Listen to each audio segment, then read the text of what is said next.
தலைப்புகள் விருந்தினர் இது பற்றியும் ஒரு டாபிக் வந்துச்சு மணி. அப்போ அதை வந்து டிசைட் பண்ணுறது யாருன்றாங்க. இங்கேயும் அந்த சிக்கல்கள் இருக்கு இல்லையா? இப்போ வந்து ஒரு நாளில் ஒரு 4-5 தலைப்புகளாவது இருக்குது. இந்த தலைப்பை எடுக்கிற பெரும்பாலும் ஒரு சில தலைப்புகள் வருது, அல்லது பெரிய கட்சிகள் பேசுகிறது தான் தலைப்பாகுது, இப்படிங்கிற வருத்தங்களும் பல பேர்கிட்ட இருந்து. அதை எப்படி அணுகுறீங்க, எப்படி பார்க்குறீங்க? அப்புறம் அண்ட் விருந்தினர்கள் யார் வராங்க அப்படிங்க நீங்கள் ஏன்னா வரும்போது நீங்கள் அதெல்லாம் தலைப்புக்காகவும் விருந்தினர் யாருங்கிறது பார்த்து தான் வருவீங்க, ஒரு ப்ரிப்பரேஷன் இருக்கும். உங்களோட அனுபவத்தில் அது எப்படி நடந்துட்டு இருக்கு? இல்லை, இந்த ஃபார்மேட் இருக்குல்ல, அதாவது நேரலை விவாதங்கள்ங்கிற இந்த வடிவம் இருக்குல்ல, அது வந்து ஒரு நெருப்பு மாதிரியான ஒரு வடிவம். நீங்கள் வந்து நிச்சயமாக ஒரு 4 பேர் அல்லது 5 பேரை நீங்கள் கூப்பிட்டு தான் ஆகணும். ரெண்டாவது, அது ஒரு நேரலையில் போகுது.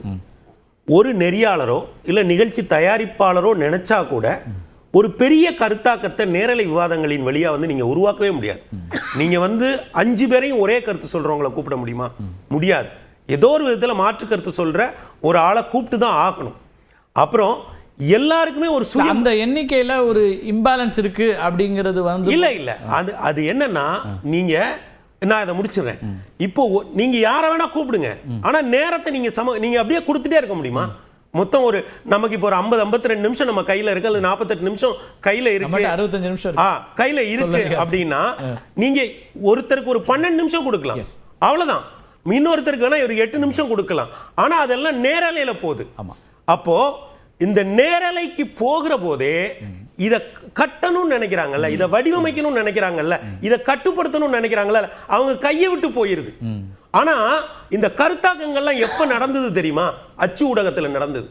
அதை பத்தி யாருமே பேசணும். ஏன்னா அது திட வடிவம்.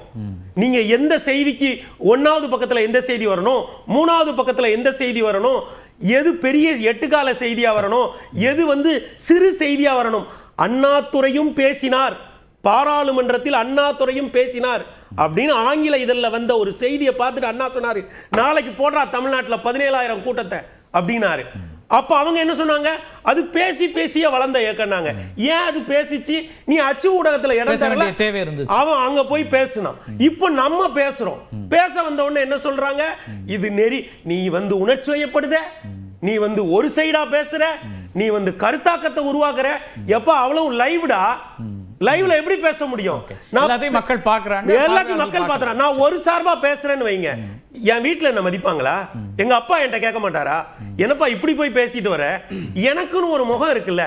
அப்போ இந்த இப்ப அரசியல் கட்சி விவாதங்களுக்கே வராங்கன்னு வச்சுக்கோங்க, அவங்க சுயத்தை முதல்ல காப்பாத்திட்டு தானே கட்சியை பிடிப்பாங்க.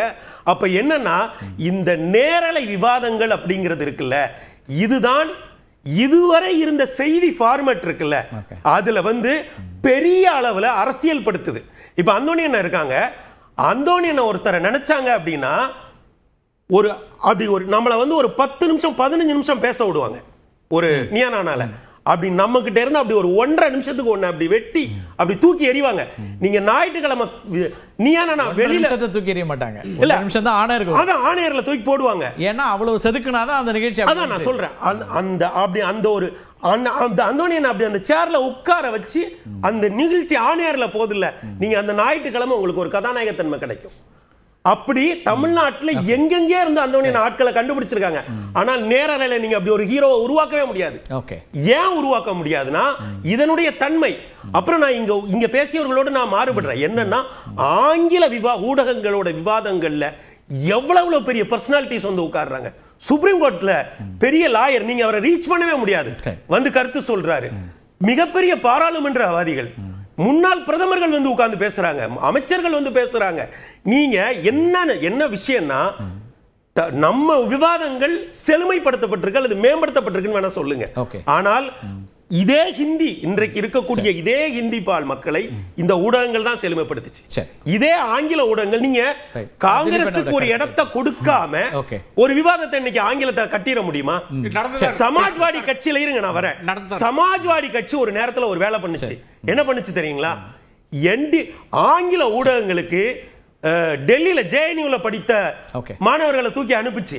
நீங்க நல்லா பாருங்க, நீங்க ஜேடியு சார்பாக, சனதா எஸ்பி சார்பாக ஆங்கில விவாதங்களுக்கு வருகிறவர்களுக்குன்னு ஒரு ஸ்டேட்ஸ்மேன்ஷிப் இருக்கு. அப்ப என்னன்னா, இந்த விவாதங்கள் ஒரு நெருப்பை போன்றவை. இதன் மீது வைக்கப்படுகிற எல்லா விமர்சனங்களையும் அது தூசாக்கும். முடிச்சிட, இது உணர்ச்சிகளை பேசும், இது அரசியலை பேசும், இது ஒருநிலை சார்பு எடுக்க முயற்சி செய்யும். ஆனால் இது கடைசியில் பேசுவது மக்களின் குரலை. இல்ல ஆங்கில விவாதத்துக்கு அமைச்சர்களும் வர்றது கிடையாது, சீனியர் லாயர்ஸ் யாரும் வர்றது கிடையாது. அது தவறு, நான் பார்த்துட்டு தான் இருக்கேன். ஏங்க சிரிக்காதீங்க, இப்பதானே உட்கார்ந்து 7 மணிக்கு நான் உட்கார்ந்திருக்கேன். என்னங்க இதுவரைக்கும் அந்த எந்த விவாதமும் வரவே இல்லையா? சொல்றது ரொம்ப ஒரு லோவஸ்ட் மினிஸ்டர் கூட 1-to-1 தான் பண்றாங்களே தவிர விவாதங்கள்ல உட்கார்றது ஒரு அமைச்சரும் இல்ல, இதுவரை வந்ததே இல்ல. ஒரு அமைச்சரும் உட்கார் இப்ப சொல்றாங்க. சரி, அவர் கரண்ட் சினாரியோன்றாரு, பேச கரண்ட் சிச்சுவேஷன் சொல்றேன். இப்ப 7 மணிக்கு தான் நான் உட்கார்ந்து வரேன். இப்போ எங்களுக்கு இப்போ நேரலையில ஒரு நெருக்கடி இருக்கு. இப்போ நம்ம வந்து நேரத்தை ஆல்ரெடி கடந்து போயிட்டு இருக்கோம். உங்களுக்கு வந்து ஒரு பெரிய அளவுக்கான விவாதத்தை நடத்தி அதை சுருக்கி கொண்டு வரும்போது அதில் செறிவான விஷயங்களை மட்டும் வைக்க வேண்டியிருக்குதா? ஏன்னா அதுலேருந்து டேக் அவே பாயிண்ட்ஸாக நம்ம எடுத்துக்கிறதுக்கு தான் வாய்ப்பு இருக்காங்க. எப்படி அதை வந்து நம்ம சுருக்கத்துக்குள்ளே கொண்டு வரதுக்கான வாய்ப்பு அப்படின்னு இல்லை, அது வந்து ஒரு மேகசின். ஓகே ஓகே இது வந்து ஒரு லைவ் செஷன் அப்படின்ற இதுனா நீயானா வந்து ஒரு மேகசின், ஒரு எப்படி பத்திரிகையில் தொகுத்து இது பண்ணுவாங்களோ அது மாதிரி அதை தேர்ந்து இது பண்ணும். அதாவது கரெக்டான ஒரு அதை ஜஸ்டிஃபை பண்ணுதா ஒரு தலைப்பை அப்படின்னு முழுக்க அது மேகசின்காக ஒர்க் பண்ணுது. அது ஒரு சிற்றிலக்கியம், காலச்சோடு மாதிரி. அது அந்த வாரம் அதான்.